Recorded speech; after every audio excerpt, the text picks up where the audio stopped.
Our guest today includes Stephen Sirot, whose company helps students find the right fit in choosing a college. Hey, welcome back, everybody. Of course, as the fine announcer just said, welcome back to Business 101 with Scott Gingold. By the way, meant to mention, Allie's on the other side of the glass doing a fabulous job. We faced some challenges here this morning through no fault of hers, and she has done a yeoman job of keeping us going here, so we appreciate that very much. Our first guest this morning, by the way, as I mentioned earlier in the intro, is Stephen Sirot. And I'm probably pronouncing that wrong, so he'll correct me. But co-founded by Stephen Sirot, or Sirot, I will find out. He and David Slater and their partner Janet Loren formed the College Benefits Group, CBRG, short acronym as they say, demonstrates how a private and or public education is affordable and attainable and allows hardworking families to hit a home run in finding the right school academically, socially, and financially for their child. CBRG also assists with the filing of financial aid forms, and boy, is that challenging for any parent nowadays. It certainly was when our son went through the whole process. What is the mission of College Benefits Research Group? Very simply, to serve college-bound students and families by demystifying the process of searching for a college fit and providing outstanding support during the application and aid process. They're dedicated to providing the best coaching, tools, and information to their clients. They interact with their clients in an atmosphere of mutual respect and trust. Their extensive research takes you behind the scenes and allows you to make more informed decisions. Their process allows for flexibility to meet the myriad of family and student needs. Without further ado, we welcome Stephen Sirot to our show this morning. Good morning, sir. How are you? Good morning, Scott. Thank you so much for having me. My pleasure. First of all, as somebody that gets his name pronounced incorrectly each and every time, am I pronouncing your name correctly? I am so impressed because you got it right the first time. Most people think it's Sirot, and although, it sounds kind of sexy, it is Sirot. Okay, great. Well, my pleasure. Glad I got that. Before I get into the questions, I don't know if you heard the beginning of the show here, but, I've talked about Atlantic City a couple of times in the past, and I got to tell you, and I don't want to go off too far on a tangent here or put you in an uncomfortable position, but I was so happy when I saw that Stockton University was buying Showboat Casino, and they were going to actually turn that into a campus. And, of course, Stockton is known for different things, among them being a school for hospitality. And then Carl Icahn steps in and says, oh, no, you don't. So any thoughts on that whole thing? I was really saddened when I saw that was not going to happen. I found the whole thing very interesting. It was a very creative, innovative way for Stockton to really look to fulfill its core mission, and that's to prepare their students to work in the world when they're out of college, because so many students are coming out with a degree and not finding a job or not finding a job in their field that they actually got the degree in. So I thought it was rather ingenious. I was a little disappointed that it didn't come to fruition. I did see or I suspected that there would have been some pushback from the whole endeavor. So it doesn't surprise me that much that it didn't come to fruition, but I thought it was pretty ingenious and creative. So I was somewhat sorry to see that it didn't happen either. Yeah, especially because, I'm well familiar, with families still in New Jersey, and, I know the state of Atlantic City, and with it's not good, to say the least. And my goodness, they sold Revel for, a penny on the dollar, it seems. And I thought, boy, at a time when Atlantic City could really use something great like this, what a shame. No, it's very true. The city needed it, and I think it would have been good for the students. I know there was also some pushback from certain sources about the fact that it is a casino, and they had some questions about the environment that they wanted their kids in. But the city needed it, and it would have been great for anyone going into the hospitality field. So it's a shame that everyone thought it'd be a good idea, except for businesses that would feel that that's threatening their interests. So it's a shame it didn't happen. Yep. Well, let's move on to what your company does. Of course, College Benefits Research Group. First of all, what drew you to this line of work? I'm a financial advisor and have been in the field for over 20 years. My background is accounting, and my partner David, he's a financial advisor as well. He has his MBA from Rutgers. We both are Rutgers alum, and never planned to be college planner specific. It's just that in trying to serve our clients in the best possible way, we needed to get involved in every aspect of their lives. So we developed our expertise in retirement planning, estate planning, preparing for really all the major life events and how we're going to fund them. And it just seemed that everyone who had children or were thinking of having children, the discussion of how are we going to pay for college always came up. And our typical advice was pretty much the mainstream: save a lot, save early, keep saving. And, that's all good and well, except that the trend of the increase in college tuition over the last 30 years, between 5 and 9% inflation a year, people that were saving found it still wasn't nearly enough. And so if you've had kids go through the process, I'm sure you absolutely could relate to that. So what we started to discover were other strategies that we could employ with our clients when their kids were in high school. And there's not enough time to save. Now you really have to budget, plan, make sure you're getting the most amount of aid, lowering the cost of college, figuring out a way to get all your kids through equitably and fairly. And really we look to do that just to be, the best advisors we could. What we didn't expect was that so many people started to be referred to us just for college. And, as a businessman at heart, I saw the huge demand out there for this kind of expertise that unfortunately is not out there in a lot of advisors. So in 2008, I decided to open it up as a separate business, and we've been expanding ever since. That's great. And so now, you see all this growth, and as successful as you've been and your company has been, correct me if I'm wrong, you cannot help every kid get into their first choice dream college. How much of your work is serving as an emotional counselor when things don't go the way that they had hoped? That's such a fantastic point, Scott. We are really firm in our belief that there's a school out there for every student. There's almost 4,000 schools in the country to choose from.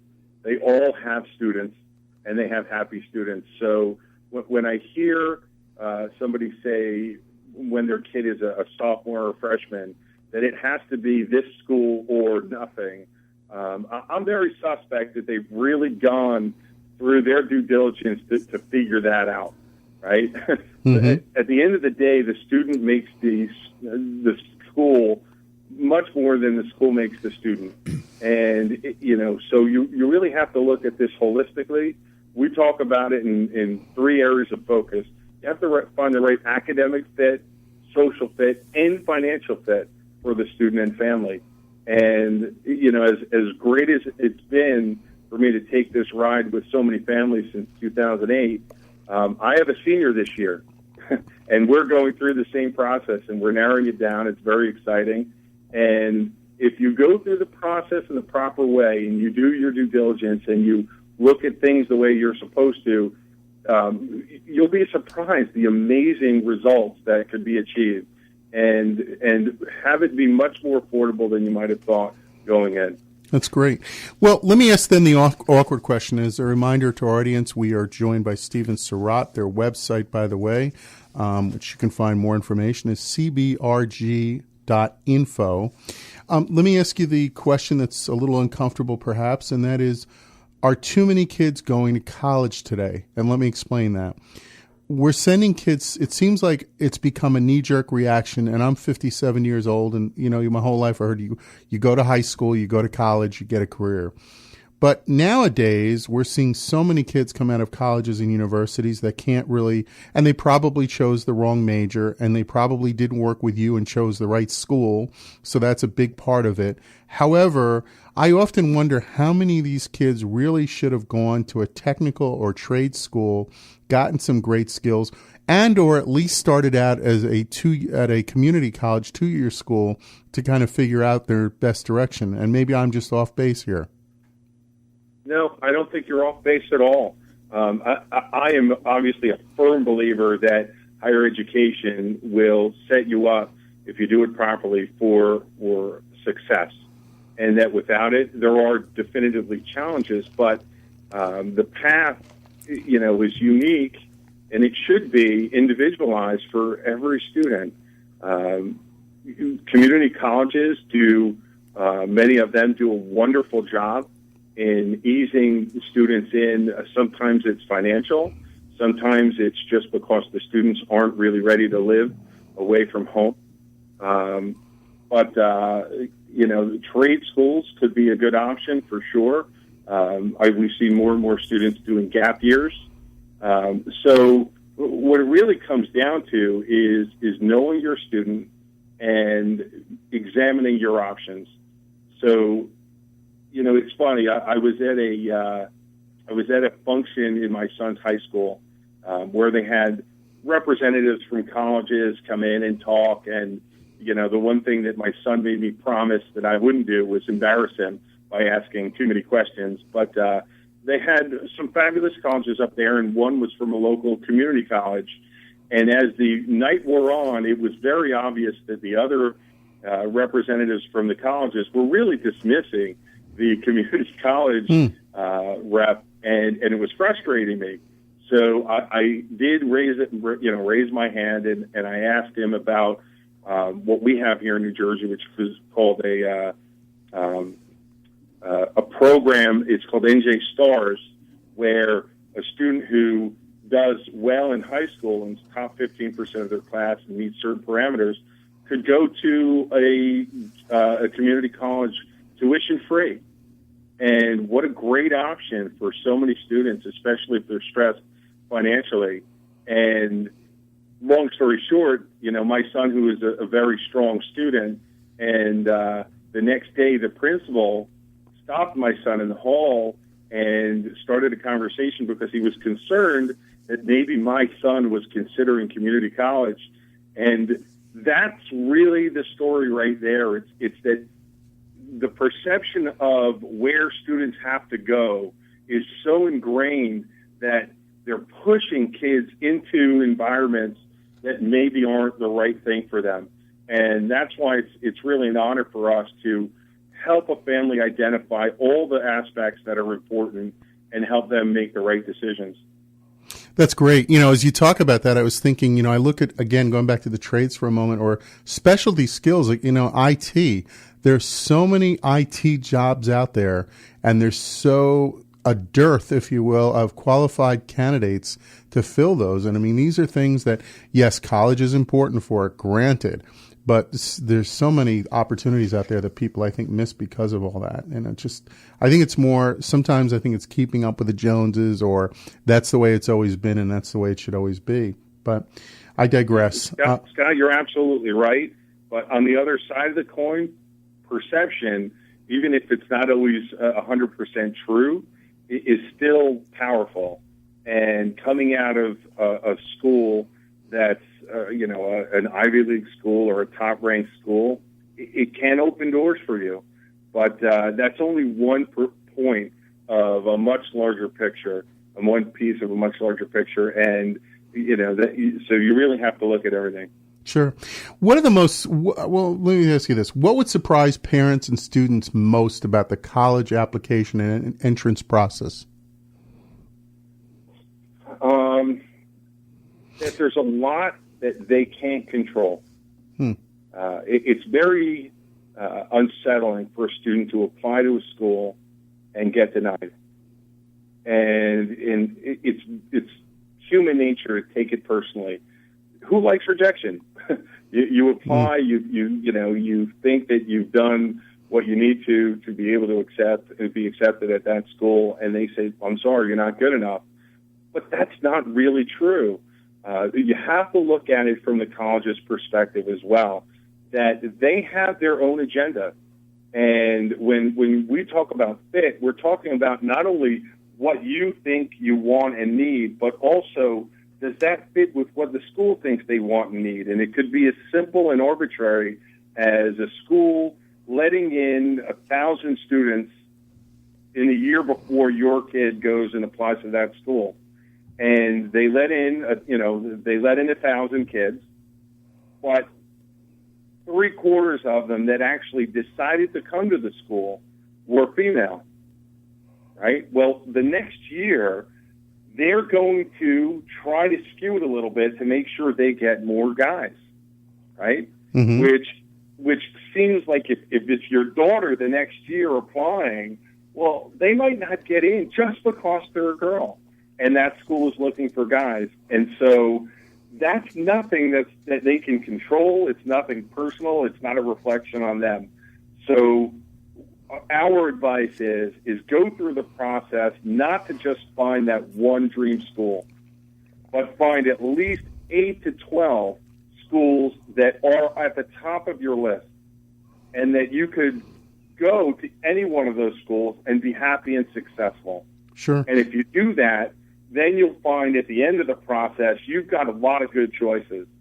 And if you are so focused on one, it's a risky proposition, and you might really be setting yourself up for some big disappointments. Great point.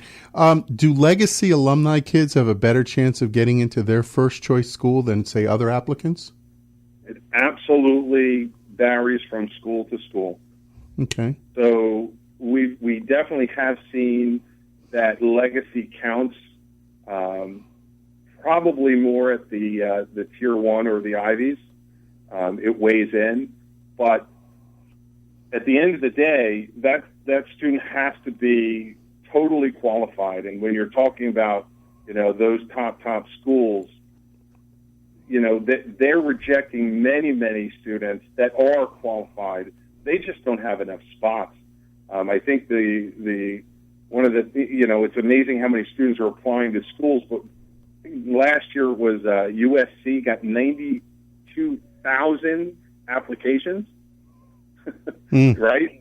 So there are certainly many students that were qualified to go, but they had to pick and choose, and that's when legacy could really give you a leg up.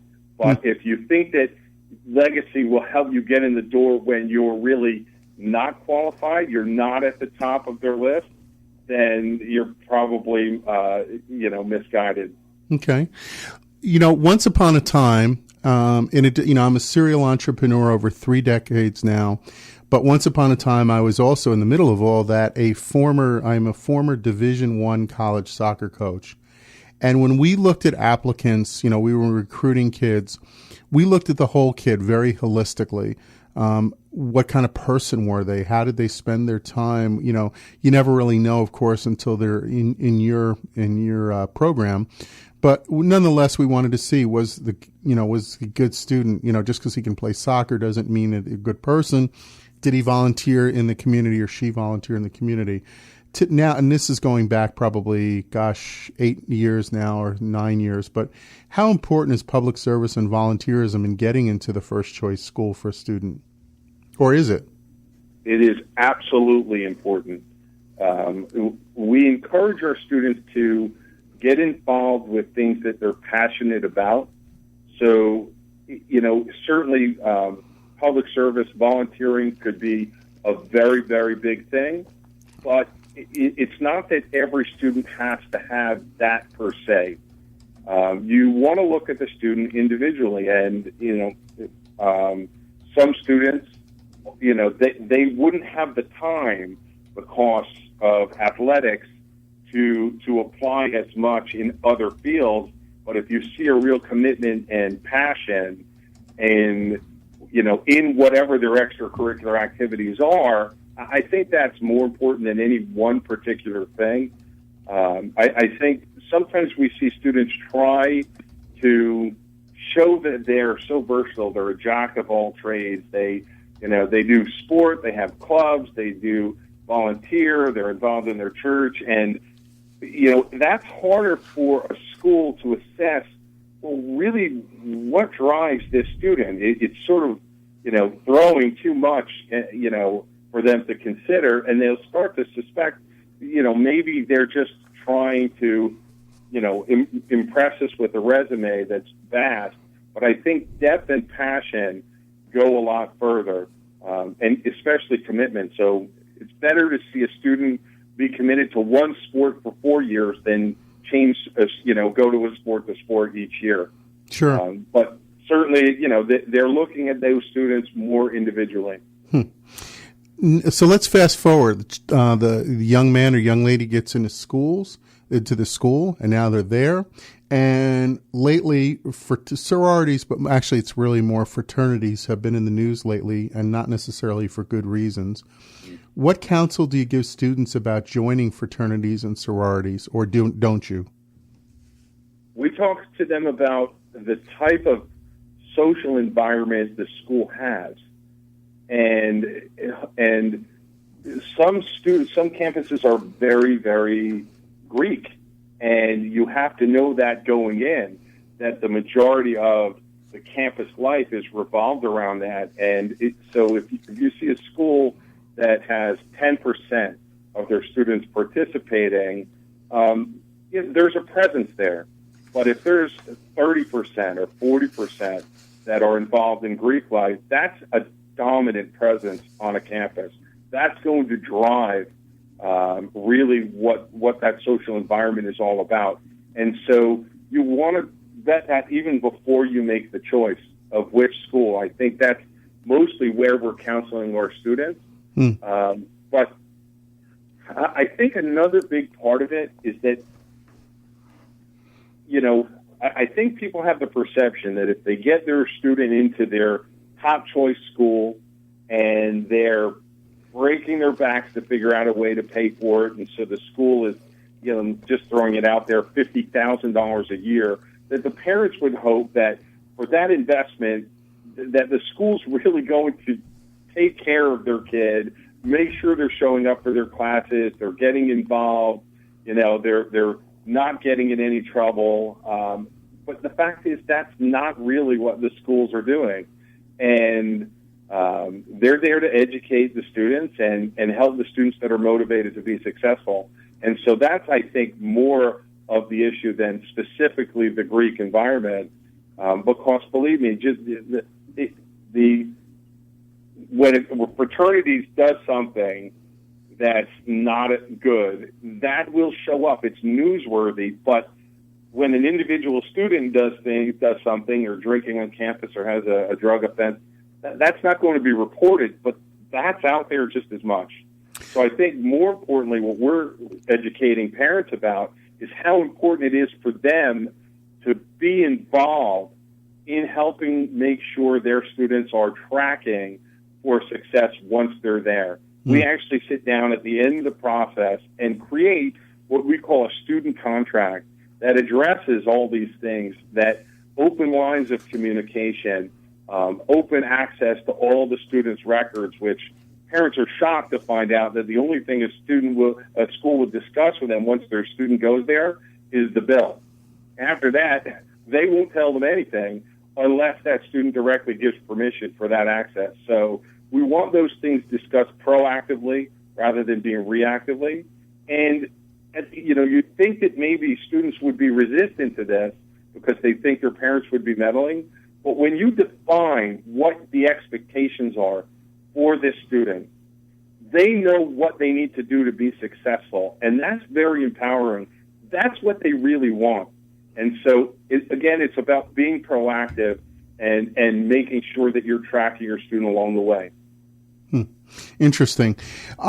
Speaking of funding and that whole process of also communication, I guess two questions along that line. The first one is, I run into more and more baby boomer parents who sign Parent Plus loans.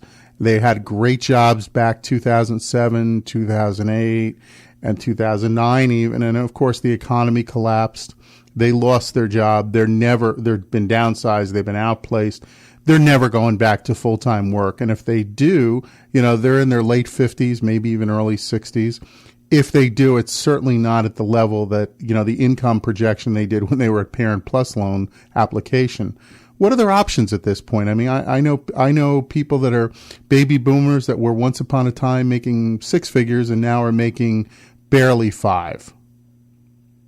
I wish I could give you great options. There aren't any really great options because those plus loans, they're federal loans. They're the easiest loans to qualify for, but they're getting more strict with their underwriting guidelines than they used to be. I mean, it used to be you could have just lost your job and they're still going to give you a plus loan. Well, that's just irresponsible, but that's the way it was. So many people came out taking these massive plus loans, thinking that it would really pay off, and are in the situation that you described. But they're not dischargeable in bankruptcy. They will stick around forever. There are provisions now, and they seem to be coming out with more and more as this massive student debt problem grows, to help with flexible repayment, hardship provisions. Sometimes if things are bad enough, there's some forgiveness. But the other issue with forgiveness is that if you do get any of those loans forgiven, that shows up as income in the year that it's forgiven, which means there could be a pretty stiff tax liability that's due.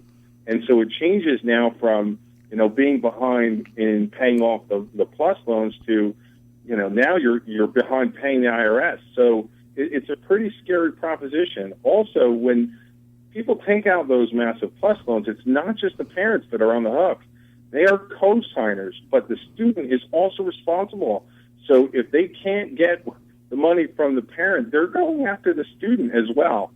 So that's why cash flow budgeting, pre-planning is so important, that you have a perspective of not just what things are today, but what happens when things in the world change. It seems like our economy is stronger, but I still view it as fairly perilous. There's a lot of concerns out there. The interest rates have been so low for so long, so people talk about, inflationary potential and things like that, and it's a pretty scary proposition. So people really have to be careful about taking out those massive plus loans.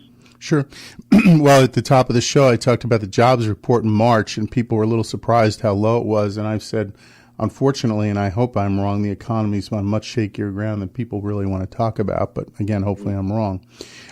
Do foreign students have more financial opportunities for college, first of all, admission, but also the financial side of it? I hear that a lot from people, but whether it's true or not, I don't know. Well, diversity is absolutely a high priority for most colleges and universities. And they love to get foreign students to come. But we've seen the trend actually going in the opposite direction.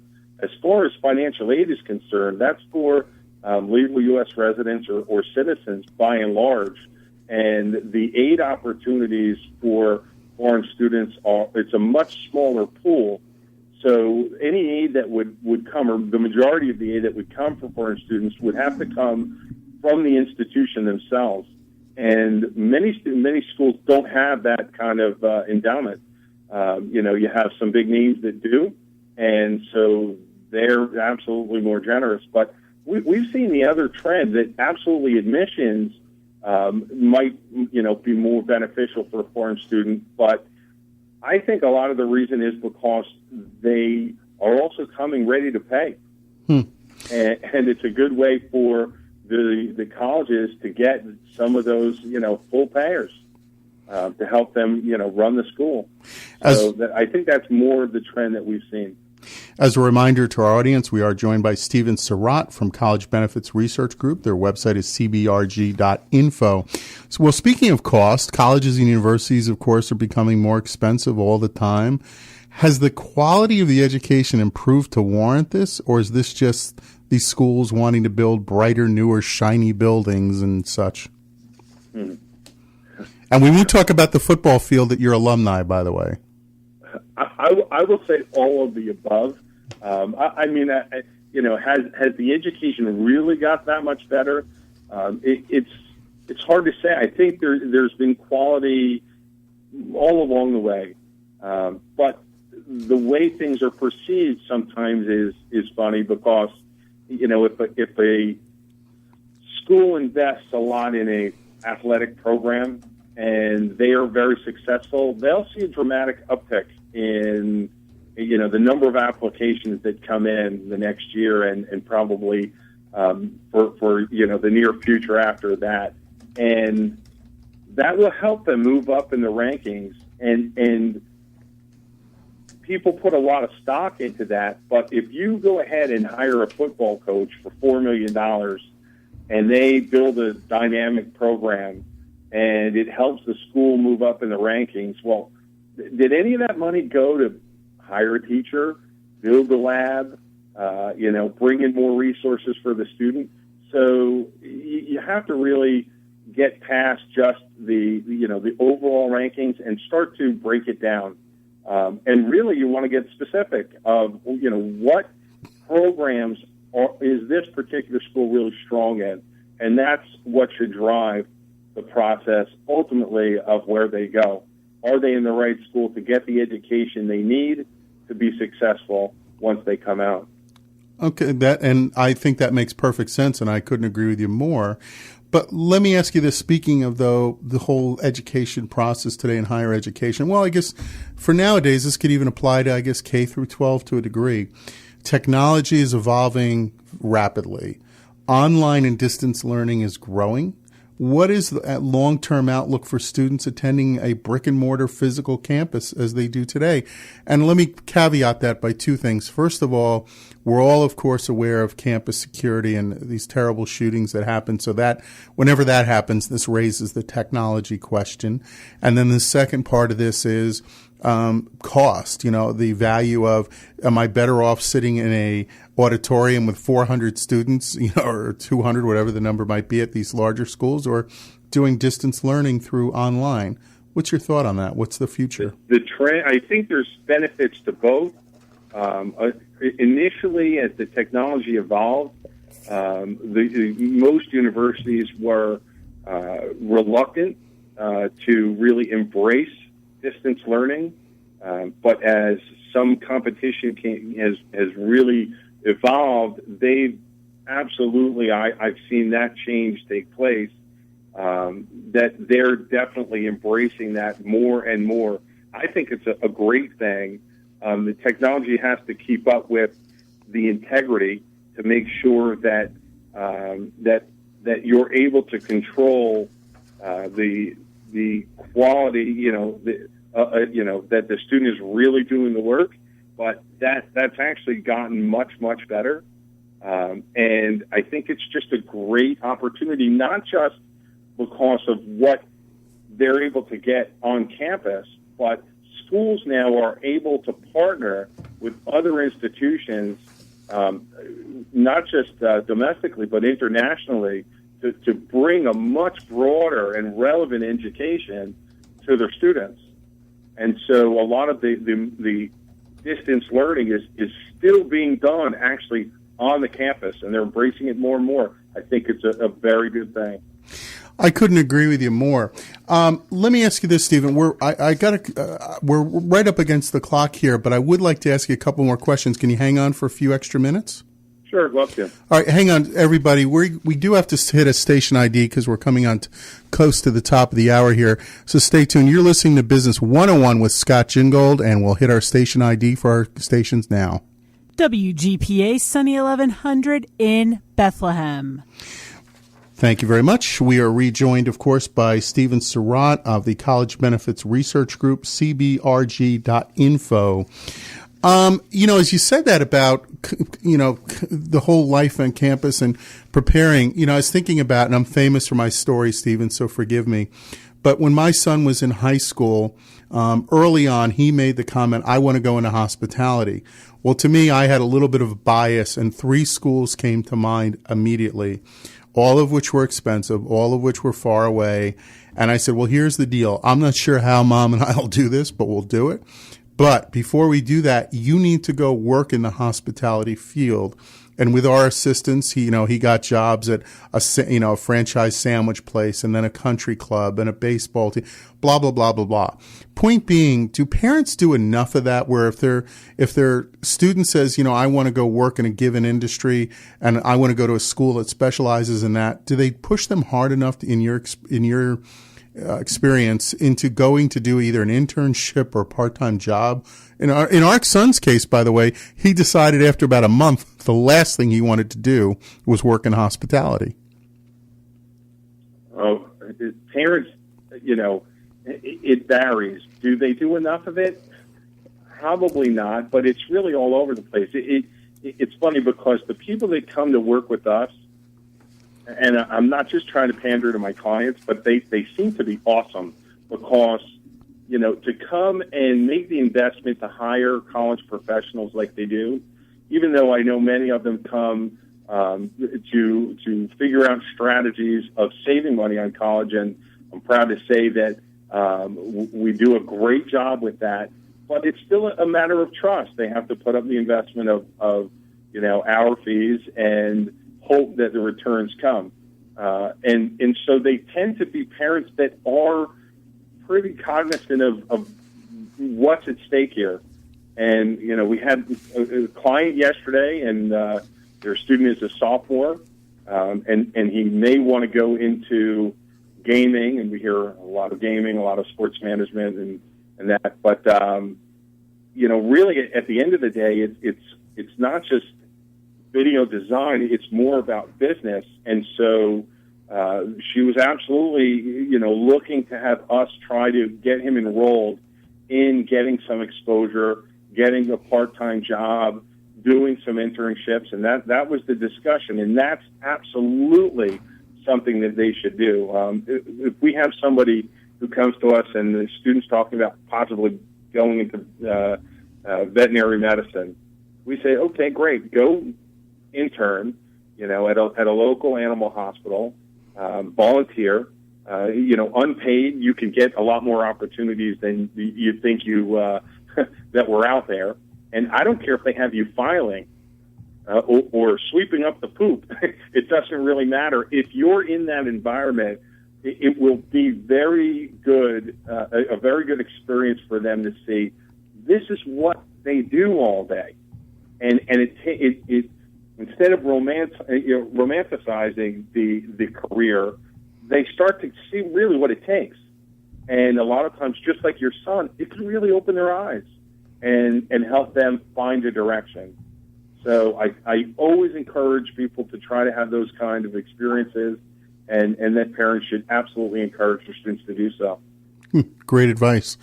Let's talk, in our remaining moments about your business some more. I know that you charge a fee for your services, which is I get. But if I remember correctly, though, I believe you offer a free initial consultation for people interested in learning more about your services and what you can do. Yeah, thanks for asking. What we do is a couple of things, and about, I would say, over 50 to probably 60% of all our new clients come directly from referrals from existing clients, and that's very gratifying for us that that's how our business has evolved. But whether people are hearing, us talk on the radio or TV or see an advertisement or get referred, we always ask them to do the same thing, and that's either come to one of our free workshops that we offer. We usually offer at least 1 or 2 a month, and we call it our College Planning Workshop 101, what every student and family needs to know when they're starting out with college planning. People love them. They are free. They learn a tremendous amount, and it's certainly not a sales pitch for our company. It's a workshop. You're getting a lot of great information, and they could find our schedule on our website, which is cbrg.info. And also when people, if they can't make a workshop, they can come in for a free consultation. We'll meet them one-on-one. And we usually like to have both parents, if possible, and the student come. Not only are we talking about the financial side of things, but our partner Janet Loren, who's a certified college planner with decades of experience, and she is amazing. She visits over 50 to 75 schools every year.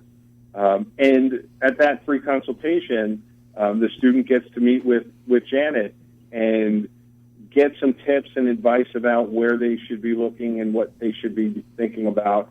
And most of all, at that consultation, we want to try to put the parents and the student at ease with a little bit more knowledge to help them navigate the process.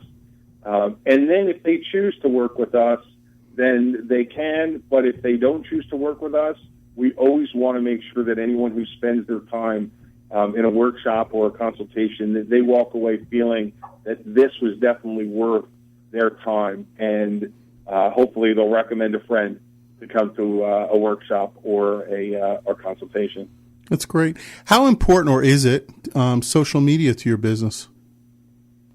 It's important for sure. We're out there. I should say my staff. I'm a little technologically backwards. I haven't fully embraced that movement yet, but thank goodness I've hired young people that know what they're doing. So they do a great job. We always talk about content and things like that.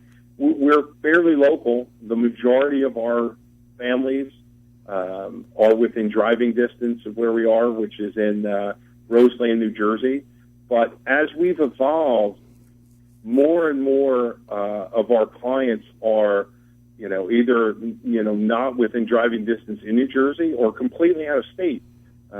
So we've really started to embrace the remote service, and you really can do everything, whether they're physically at my office or we're working through, Skype or something like that. You can do everything you need to do. So it's evolving in that area as well. So let's fast forward. You've given the student great advice, the applicant. They've now gotten into the school. It's now 4 years later. And you, Stephen Sirot of College Benefits Research Group, I've transformed you to the podium at graduation. And I'm asking you to say, what advice do you give these graduates as they come to pick up their diploma? That's a good question. I would say stay true to your passions and beliefs. When you do something that you love, then you tend to do it well. And you put your passion into it, and that's really how success should be defined. I like to teach through stories, so I try to, have people relate to some of the experiences I went through. I came into the college planning business from financial advising, and I didn't need to do it because I was, quite frankly, very successful before I ever implemented college planning into my business. But when I started to sit with families that really needed help, and I was able to make a big difference, that's gratifying. And especially because in the financial services field, the business model for success is typically trying to find people that have a lot of money. It's called find the high net worth people, right? And I'm certainly happy to serve people that have money. Sure. But if you that are, in the middle of the road, they need help too. And people that are struggling also need help. But as a financial advisor, you spend all your time servicing them, you won't succeed financially. In our business model now, if you've got a student, if you've got a kid in high school, I can help you. And even though our fee, which I believe is very fair and reasonable, we truly try to make our affordable for anyone who needs it. When they're looking at a $25,000, $40,000, $50,000 experience coming down the road, and if they have more than one or two or three kids, you could see how expensive that is, and we could save them thousands, sometimes tens of thousands. That investment is well worth it. And so affording us is usually a very wise decision.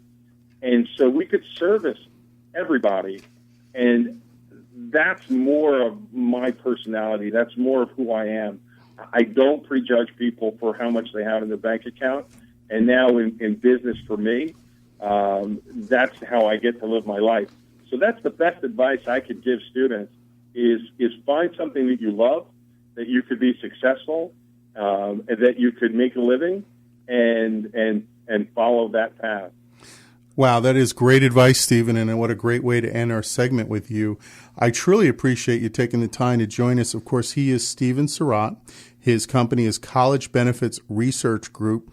Their website is cbrg.info. They're based in Roseland, New Jersey, where there's hardly any good restaurants, and I'm being facetious. There's some fantastic restaurants out there, and someday I'll have to drift back there. It's been days since I've been there. In any case, I digress. It's been a pleasure having you on, Stephen, and I appreciate the good work you're doing to help these kids and families, because clearly this is a major decision, and now in this economy more than ever. So I appreciate the work that you do, and I appreciate you taking the time to be with us today. All right. Thank you so much, Scott. Have a great day. You too. Folks, of course,